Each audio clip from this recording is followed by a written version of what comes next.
Assalamualaikum warahmatullahi wabarakatuh. Perkenalkan nama saya Nazila Laili Nikmah, NRP 052118400046. Nah, dari kasus yang kami dapat ini itu menurut PM Book ini masuk dalam proses determine budget. Nah, terdapat beberapa inputan dalam proses ini yang pada akhirnya akan menjadi cost baseline. Nah, selain itu juga menjadi project funding requirement dan project document update. Nah, untuk beberapa inputan, yang pertama yaitu cost management plan. Yang ini tuh merupakan output dari proses sebelumnya, yaitu plan cost management. Nah, cost management plan ini merupakan komponen dari project management plan yang mendeskripsikan bagaimana biaya dari proyek itu direncanakan, disusun, dan dikendalikan. Nah, cost management plan itu mendeskripsikan juga mengenai biaya proyek yang dibangun di project budget. Selanjutnya yaitu cost estimate yang juga merupakan outputan dari proses estimate cost. Nah, ini tuh mencakup dari penilaian kuantitatif dari kemungkinan biaya yang diperlukan untuk menyelesaikan pekerjaan proyek, serta jumlah kontingensi untuk memperhitungkan resiko yang teridentifikasi, dan cadangan manajemen untuk mencakup pekerjaan yang tidak direncanakan. Perkiraan biaya atau cost estimate ini dapat disajikan dalam bentuk ringkasan atau detail. Biaya perkiraan untuk semua sumber daya yang diterapkan pada biaya perkiraan. Ini termasuk tapi tidak terbatas pada tenaga kerja yang langsung. Bahan, peralatan, layanan, fasilitas teknologi informasi dan kategori khusus seperti biaya pembiayaan termasuk biaya bunga, tunjangan inflasi nilai tukar atau cadangan kontingensi biaya. Biaya yang tidak langsung jika dimasukkan dalam estimasi proyek dapat dimasukkan dalam kegiatan level atau di level yang lebih tinggi. Nah, inputan lain yaitu basis of estimate yang merupakan outputan dari estimate cost. Nah, basis of estimate ini merupakan detail pendukung untuk perkiraan biaya yang terkandung dalam dasar estimasi. Ini tuh harus menentukan asumsi dasar apapun yang berkaitan dengan dimasukkannya atau dikecualikannya biaya yang tidak langsung atau lainnya dalam anggaran proyek. Jumlah dan jenis detail tambahan yang mendukung perkiraan durasi bervariasi berdasarkan area aplikasi. Terlepas dari tingkat detail, dokumentasi pendukung harus memberikan pemahaman yang jelas dan lengkap bagaimana durasi estimasi itu diturunkan. Nah, detail pendukung dalam perkiraan durasi atau cost estimate ini dapat mencakup dokumentasi dari basis of estimate, misalnya bagaimana ia dikembangkan, kemudian dokumentasi semua asumsi yang dibuat, dokumentasi kendala yang diketahui, indikasi kisaran perkiraan yang memungkinkan untuk menunjukkan bahwa durasi perkiraan antara jarak dan nilai.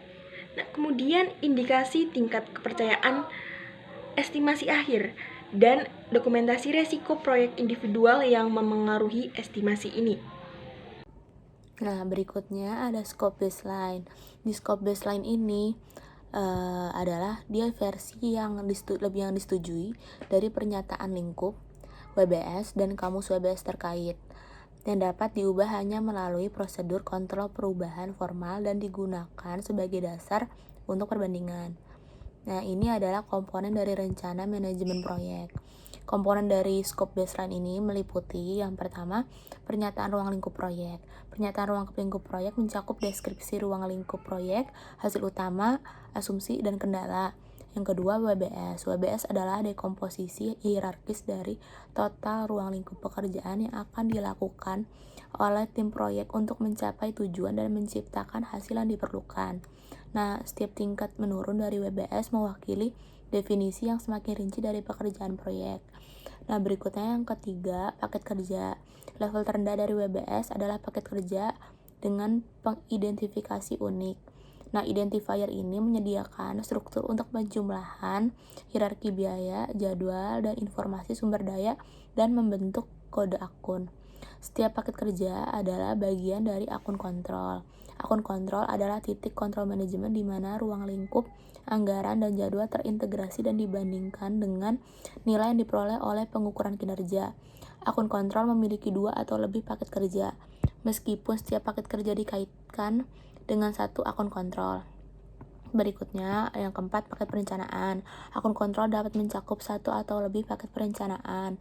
Paket perencanaan adalah komponen struktur rincian kerja di bawah akun kontrol dan di atas paket kerja dengan konten pekerjaan yang diketahui tetapi tanpa jadwal kegiatan yang terperinci. Nah, yang kelima, Kamus WBS. Kamus WBS adalah dokumen yang menyediakan informasi yang dapat disampaikan, aktivitas dan penjadwalan terperinci tentang setiap komponen dalam WBS. Nah, Kamus WBS adalah dokumen yang mendukung WBS. Sebagian besar informasi yang termasuk dalam Kamus WBS, sebagian besar informasi yang termasuk dalam Kamus WBS dibuat oleh proses lain dan ditambahkan ke dokumen ini pada tahap selanjutnya. Informasi dalam Kamus WBS dapat mencakup tetapi tidak terbatas pada: pertama, kode pengidentifikasi akun; kedua, deskripsi pekerjaan; yang ketiga, asumsi dan kendala; yang keempat, organisasi yang bertanggung jawab; yang kelima, jadwal tonggak; yang keenam, jadwal kegiatan terkait; yang ketujuh, diperlukan kegiatan; yang kedelapan, diperlukan biaya, estimasi biaya, persyaratan kualitas, kriteria penerimaan, referensi teknis, dan informasi perjanjian. Nah, sekarang saya akan menjelaskan tentang risk register. Risk register itu menangkap rincian risiko proyek individu yang diidentifikasi. Nah, hasil dari melakukan analisis risiko kualitatif, merencanakan respon risiko, dan memantau risiko dicatat dalam risk register ketika proses-proses tersebut dilakukan di seluruh proyek. Nah, risk register ini dapat berisi informasi risiko terbatas atau yang luas, tergantung pada variabel proyek seperti ukuran dan kompleksitasnya. Nah, setelah menyelesaikan proses identifikasi risiko, isi risk register dapat mencakup tetapi tidak terbatas pada: yang pertama, daftar risiko yang teridentifikasi. Setiap risiko proyek individu diberikan pengidentifikasi unik dalam daftar risiko. Risiko yang berbeda dijelaskan secara detail yang diperlukan untuk memastikan pemahaman yang jelas. Nah, pernyataan risiko terstruktur dapat digunakan untuk membedakan risiko dari sebab dan akibatnya. Yang kedua, pemilik risiko potensial. Jika pemilik risiko potensial telah diidentifikasi selama proses identifikasi risiko, pemilik risiko dicatat dalam daftar risiko. Ini akan dikonfirmasikan selama proses analisis risiko kualitatif. Yang ketiga, ada daftar respon risiko potensial di mana respon risiko potensial telah diidentifikasi selama proses identifikasi risiko. Ini dicatat dalam risk register. Ini akan dikonfirmasikan selama proses respon risiko rencana atau rencana respon risiko. Nah, data tambahan dapat dicatat untuk setiap risiko yang diidentifikasi tergantung pada format daftar risiko atau risk register yang ditentukan dalam rencana manajemen risiko. Nah, berikutnya ada agreement. Nah, agreement ini adalah perjanjian yang saling mengikat yang mewajibkan penjual untuk menyediakan produk, layanan, atau hasil yang ditentukan. Nah, mewajibkan juga pembeli untuk memberikan kompensasi kepada penjual dan mewakili hubungan hukum yang dapat diperbaiki di pengadilan. Nah, komponen utama dalam dokumen perjanjian ini akan bervariasi dan mungkin termasuk tetapi tidak terbatas kepada: pertama, pernyataan pengadaan pekerjaan atau hasil kerja utama; yang kedua, jadwal, tonggak atau tanggal di mana jadwal diperlukan; yang ketiga, pelaporan kinerja; yang keempat, ketentuan harga dan pembayaran; yang kelima, kriteria inspeksi, kualitas dan penerimaan, jaminan dan dukungan produk di masa depan; yang keenam, insentif dan penalti, asuransi dan jaminan kerja; yang ketujuh, persetujuan subkontraktor bawahan, syarat dan ketentuan umum; yang kedelapan, ubah penanganan permintaan; dan yang kesembilan, klausa pengakhiran dan mekanisme penyelesaian perselisihan alternatif. Jadi di sini saya akan menjelaskan tentang resource calendar. Resource calendar itu bisa disebut juga dengan kalender sumber daya. Nah, kalender sumber daya itu memengaruhi durasi jadwal kegiatan. Kenapa? Karena ketersediaan sumber daya yang spesifik, jenis sumber daya, dan sumber daya dengan atribut yang spesifik. Pokoknya dia tuh spesifik deh. Nah, maksudnya itu research calendar itu mengidentifikasi hasil kerja, shift, awal, dan akhir bisnis normal jam, akhir pekan, dan hari libur nasional. Pokoknya dia kayak merangkup kalender-kalender yang lebih spesifik gitu.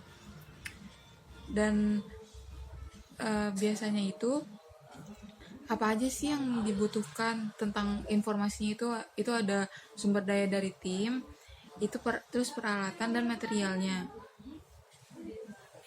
Setelah itu ada prosedur. Nah, prosedur itu dia adalah metode untuk mencapai kinerja atau hasil yang konsisten. Prosedur juga biasanya dapat dilakukan dan dijelaskan sebagai urutan langkah-langkah yang akan digunakan untuk menjelaskan suatu proses. Nah, untuk melakukan prosedur itu biasanya tuh kita yang pertama ada initiation and planning, yaitu yang pertama itu kita harus memulai dan merencanakan. Nah, yang ketiga itu ada executing, monitoring, dan controlling, yaitu menjalankan, memantau, dan mengontrol. Kayak menjalankan produk-produk pelayanannya gitu, mengontrol. Nah, yang ketiga itu ada closing atau penutup. Jadi itu maksudnya kayak pedoman atau persyaratan penutupan suatu proyek gitu, kayak evaluasi proyek ini, terus dapat disampaikan oleh penerimaan, penutupan kontrak gitu, pokoknya semua jenis closing. Ya, perkenalkan, nama saya Goldi Yuhiza Perwira Nirvana, NRP 05211840000015. Saya di sini akan menjelaskan tentang teknik atau tools alat untuk menentukan estimasi biaya. Yang pertama, expert judgment, yaitu menggunakan pengalaman ahli yang telah melakukan proyek dan memberikan wawasan tentang lingkungan bagaimana informasi dari sebuah proyek yang serupa sebelumnya. Yang kedua, analog estimasi, yaitu menggunakan kajian biaya analog, menggunakan nilai-nilai seperti ruang lingkup, biaya, anggaran, durasi, serta ukuran skala seperti berat, kompleksitas proyek sebagai dasar untuk memperkirakan pengukuran yang sama untuk sebuah proyek saat ini. Yang ketiga, parametrik, yaitu menggunakan hubungan statistik antara data sejarah dan variabel yang relevan untuk menghitung dan memperkirakan biaya yang tepat untuk pekerjaan proyek. Yang keempat, bottom up estimating, yaitu menggunakan komponen biaya kerja dengan memperkirakan secara detail dan terperinci untuk membuat laporan biaya. Yang kelima, yaitu menggunakan perkiraan biaya aktivitas. Yang pertama, aktivitasnya yaitu most likely, yaitu berdasarkan nilai upaya realistis. Yang kedua, optimistic, yaitu kasus terbaik dari sebuah proyek. Yang ketiga, kemungkinan terburuk dari sebuah proyek yang disebut dengan pesimistik. Yang keenam, reserve analysis, yaitu memperkirakan biaya termasuk reserves untuk menghitung biaya yang tidak pasti. Yang ketujuh, cost of quality, yaitu memperkirakan tentang biaya kualitas yang digunakan untuk mempersiapkan aktivitas estimasi biaya. Yang kedelapan, manajemen software, project management software, yaitu menggunakan aplikasi seperti simulasi, tool statistik yang digunakan untuk membantu menentukan estimasi biaya. Yang kesembilan, vendor bid analysis, yaitu menggunakan vendor untuk menentukan biaya proyek berdasarkan tawaran responsif dari vendor yang berkualitas. Yang ke-10, yaitu group decision making technique, yaitu menggunakan pendekatan teknik seperti teknik berbasis tim, yaitu seperti brainstorming, terus teknik Delphi yang melibatkan anggota tim untuk meningkatkan akurasi dan berkomitmen pada estimasi yang muncul. Sekian, terima kasih. Assalamualaikum warahmatullahi wabarakatuh. Nama saya Hasna Zakia Sari, NRP 052184000017. Jadi di sini saya akan melanjutkan pembahasan mengenai input dari menetapkan budget yang nantinya akan menghasilkan cost baseline. Jadi di sini saya membahas dua bagian, ada project schedule sama organisasional proses aset atau OPA. Nah, dari project schedule ini di dalamnya itu ada tanggal mulai dan berakhirnya aktivitas yang telah direncanakan. Nah, jika sudah ada perkiraan biaya, maka biaya baseline ini sudah bisa dialokasikan berdasarkan aktivitas yang telah disusun terhadap waktu tertentu. Atau bisa dibilang project schedule ini digunakan untuk melakukan agregasi biaya pada setiap periode tertentu dan menentukan kapan dan biaya apa yang akan dikeluarkan nantinya. Lalu yang kedua, organisasional proses aset atau OPA. Nah, OPA ini bisa jadi seperti kebijakan mengenai penganggaran biaya formal atau informal yang ada, prosedur dan pedoman, alat penganggaran biaya, metode pelaporan. Nah, selain itu dalam hal penetapan biaya, perusahaan bisa mengambil contoh dari perkiraan biaya dari proyek sebelumnya untuk dapat membantu proyek yang sedang dikerjakan sekarang.